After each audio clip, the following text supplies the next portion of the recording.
Hi, it's Lou Collins. Today I want to show you this card and how I made it, because it's actually a really quick and easy Christmas card that you can be making using my latest textures release. So that's Nordic Christmas, focusing on this stamp set here. So this is the Nordic Stag A5 stamp and die set. So you've got two images and both of them come with coordinating dies as well. So obviously I've used the larger stag head, and then also bringing in the sentiments and tags too.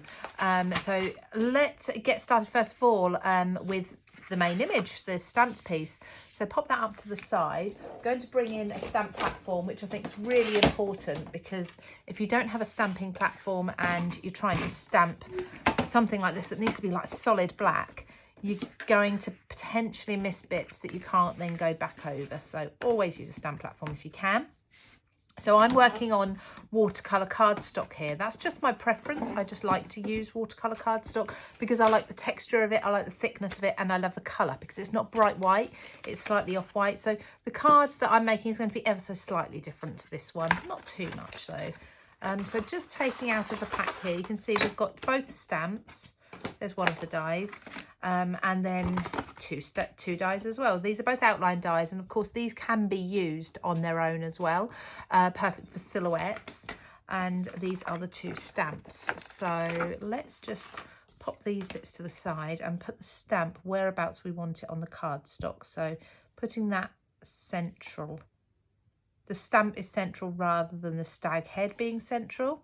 There we go. So that's down onto my cardstock, and then press that with my stamp platform. Put the die aside for the moment. I've got a squeaky chair for some reason, so I still haven't fixed it. It's been like this a while, and every now and then while I'm doing a video it catches. So just inking up the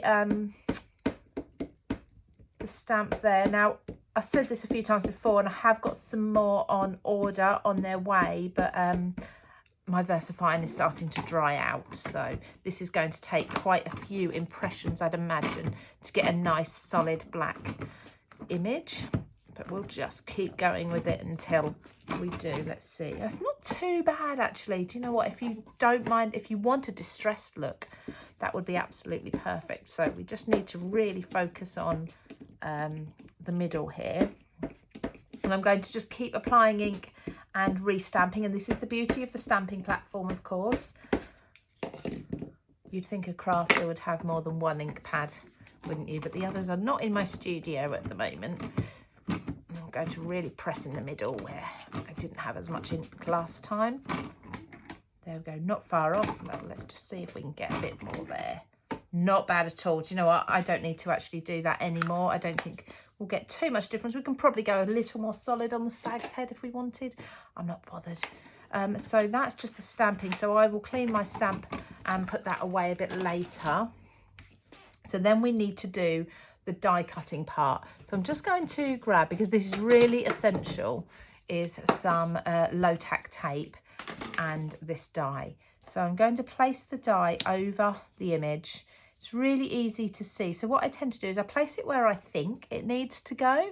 And then what I usually do is just give it a wiggle up and down, just a few millimeters, until I think I'm happy with where everything's sitting.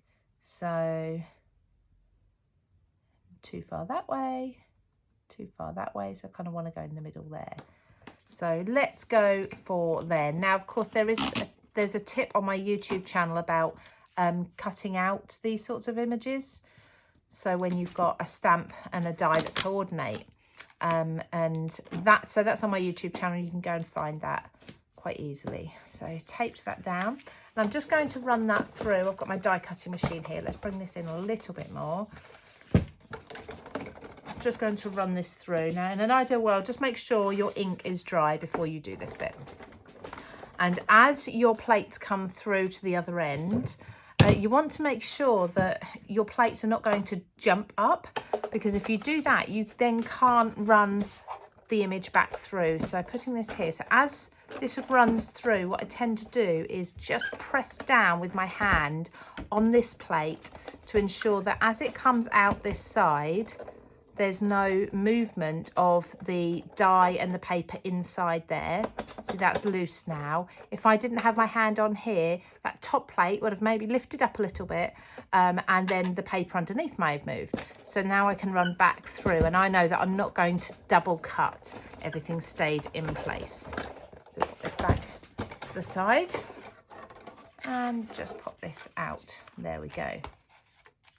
So removing my tape really carefully, because of course you want to keep this negative piece and the positive piece. So both sides of your die cut you want to keep. So be really careful when removing this tape, particularly if, like me, it's brand new. It is a low tack tape, but even the low tack tapes have quite a lot of stick when you first use them. So just folding it back on itself and peeling very slowly there. Just back on itself there. Okay, now I've got a slight outline border there, but that will be absolutely fine because we're going to put that on one on top of the other and you won't see the border. So pop my tape back on my machine. Next, I want to be putting this onto a colour that's going to stand out from underneath. So that I've got a red, of course, Christmas. Now, I didn't put red in the first card, but I'm bringing it into this one just a little bit. So the main part of the card is going to be all the same. Now, this bit I'm going to glue down with a wet glue. I'm not doing any of my inking edges or anything today because I'm making this a really quick card. So if you wanted to batch make this sort of card, you could very easily. So just go all the way around the edge and around the edge of the silhouette, and make sure any small areas have glue on them so they don't lift up. And I've just cut this mat ever so slightly larger, so it's just a very small, very thin red border around the outline there, the outside. Then I'm going to take some foam tape or foam pads, and I'm going to put the stag's head on. Actually, I need to remove that. I've got an adhesive eraser, which is I mean, it's one of my most used tools, to be honest, and that's just going to lift up any tackiness, any smudge marks from where I've had that tape there. So all nice and clean. It's well worth investing in one of those. They're literally, I'll pop it in the description, actually, a link to one, because they are literally £1 or two, a couple of pound. They're not much money at all, and they're so worth having. So let's just grab some of these. These are the Creative Craft Products foam pads, which I love. And I'm just going to pop them onto the back of the stag's head here. Now, with more time, you can cut some of these smaller or use some larger ones if you want to, and put them all over the antlers and make sure that they're all going to be pretty sturdy. I'm just going to do it once. Just trim these a little slimmer, although there are smaller foam pads available in the same range, the same brand, and just put a little bit up here. I'm using black because it doesn't stand out quite as much as the white. So if you were to see white foam pads underneath, they'd really look quite bright and stand out lots, whereas the black ones will just kind of blend into the shadows that are underneath. So peel the backing off these, and this is why I love these foam pads and the foam tapes and everything in the range, because the backing comes off so quickly and easily. And then I'm going to put my stag's head just back where it was before, but I'm going to slightly bring it to one side. I mean, I'm talking a millimetre probably. There you go. So you just get that outline of the red that's underneath. You can just about see that in there. Hopefully you can see down there. Okay, so next we need to create the rest of the card. Now, I have used a wood grain card for this, a wood grain paper, and my go-to wood grain papers are this paper pack. So this is from Craft Consortium. This is the 12x12. I've got the 6x6 as well. It's well worth investing in a good pack of wood grain papers, because you're going to probably find you use them a lot, and I reach for these all the time. So I'm just going to move this out of the way a little bit, pop this onto that paper. Let's go in this corner. It's a little bit darker. I like the wood grain to be going down rather than up.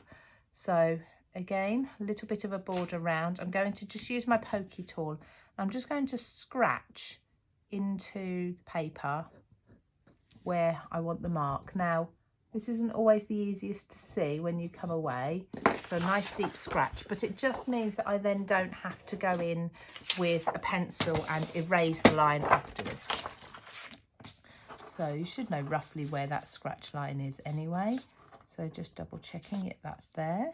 I cut that one first, and I keep all my scraps of wood grain together with the pad as well, so I know they're there. And then just feeling for that other line, there it is. There. And I'm going to save this because I'll use that again in a few moments, hopefully. That's going to sit perfectly on there. Okay, happy with that. I really like that effect of the wood grain. Now for the card base, I've simply taken a sheet of A4 cardstock, folded it in half, there we go, and use my bone folder just to burnish down the score line. Now you can of course use a scoreboard if you prefer, and that's going to sit on there. So we're going ever so slightly different colours to what the first card was, but that's fine. We don't like everything to be the same, do we? So let's glue these panels down, so one on top of the other there. Okay, and then another one. There we go. So gluing it all down flat. So if we are going to be posting this off, postage will not be expensive. So next is to do the sentiment. Now we want to do 2 die cuts with this. The first one is from the wood grain again, and I would suggest keeping the wood grain in the same pattern as you did for this. So because I'm coming down here, I'm going to use the wood grain just here, and I'm going to use my Textures Nordic Christmas sentiments and tags. In here I've got lots, there's the word Christmas, there's some big brush lettered fonts. In fact, I'll show you when I say they're big. They are, so there you go, there's the word festive, so you can see the size of them, and they work really well against here, against the kind of label words that we've got. So we've got Merry Christmas Festive Wishes. Of course you can mix and match those. We've got them in the label style that I'm going to cut now, and then we've also got them in the brush kind of font, the handwritten font. So mix and match, so Merry Christmas and vice versa, and Christmas wishes and things like this. And then we've got all the tags and tabs as well, which are just brilliant. They're a really good size too. So as I said, cutting from the wood grain paper first.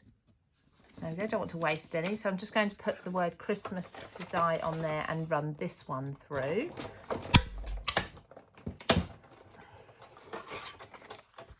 Now that's actually fallen out already and it's in there. Okay, now on the wood grain backing that I've got here, of course you can't see that very clearly, but you can see when I put that onto the dark backing, you can really see that much better. Now I want to take my die away from this paper.